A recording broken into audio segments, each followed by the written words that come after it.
I want to go back to Dr. Anand Ranganathan, who we lost. Dr. Ranganathan.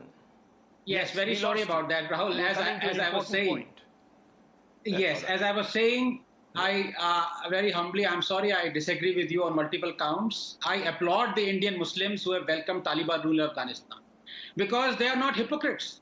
They know and understand the truth and are unapologetic about it. Let me explain first about giving legitimacy to the Taliban government. Well, is it the first authoritarian theocratic Islamic dictatorship to be recognized and given legitimacy? No. Dozens of autocratic Islamic nations as barbaric as Taliban, if not more, are recognized by India. Some of them are our great friends. Leave Islamic nations aside, Rahul. Do we not recognize and legitimize China? That is a dictatorship that has stuffed 1.5 million Uyghur Muslims in concentration camps, is mass sterilizing them, feeding them pork. Or is that humane? Point number two, the Indian Muslims welcoming the Taliban know that the latter are only putting to practice what both they as well as the Indian Muslims praise and preach every day. So how is theory acceptable, but its implementation not? As an example, there's a report today of the Taliban ordering women in Kandahar to cover themselves up and adhere to a strict dress code or face punishment. Some Indian Muslims are outraged by this, but it is Allah who has prescribed that dress code, exact dress code for Muslim women, 2431, 3359, 726. Don't hate the Taliban just because they are following Allah's order and you aren't, because you are embarrassed by the verses. In reality, the Muslims who are cursing the Taliban are Islamophobic. That is, they fear Islam. They fear to bring out the commandments of their holy book in their entirety on Jews, Christians, polytheistic Hindus, homosexuality, apostasy, heresy, dress code, wife beating, fornication, adultery, blasphemy, because they fear being called illiberal and hypocrites. So they end up condemning and branding as radicals the Taliban, who poor chaps are faithfully following the fundamentals. वो कह रहे होंगे हमारी क्या गलती है भाई? So they snare the fundamentalists but spare the fundamentals. Finally, Rahul, just 30 seconds. Have you wondered how 70,000 Taliban managed to conquer 40 million people protected by a massive US-funded army?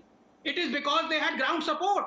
Let me give you some facts from the Afghanistan Pew survey conducted in non-Taliban, i.e. peaceful times.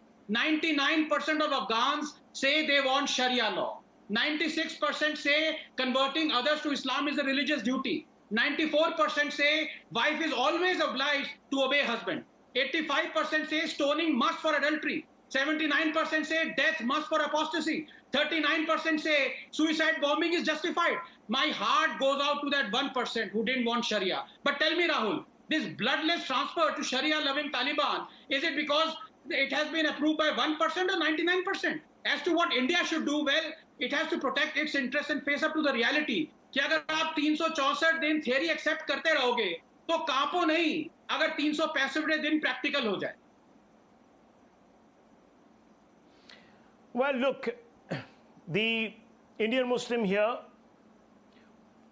and this is quite apparent, at least sees himself as a liberal. There are, of course, some who want to enslave him in dogma, and that's the problem. I don't know about Afghan Muslims, you know, you've quoted a Pew survey, etc., etc. I don't know. I can only speak for Indian Muslims who, by all accounts, are appalled at the rise of this medieval militia. And there are, however, some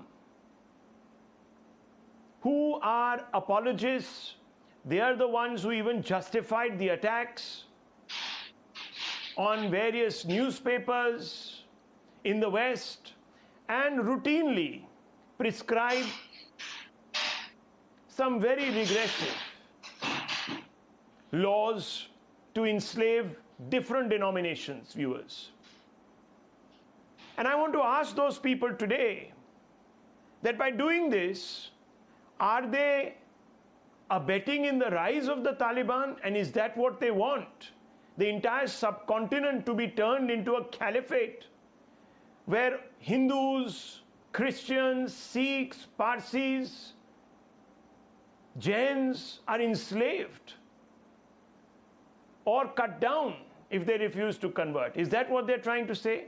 Have they forgotten the indignity that was heaped by the Taliban on India as they plotted the IC-814 hijacking?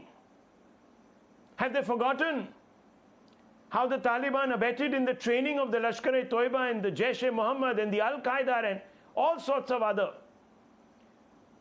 terrorists who have a project to annihilate this country.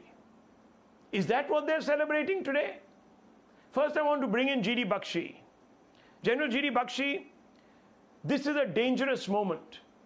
And individuals here who think that they are doing some great service to the faith by valorizing the Taliban are actually doing a disservice to this nation and its plurality.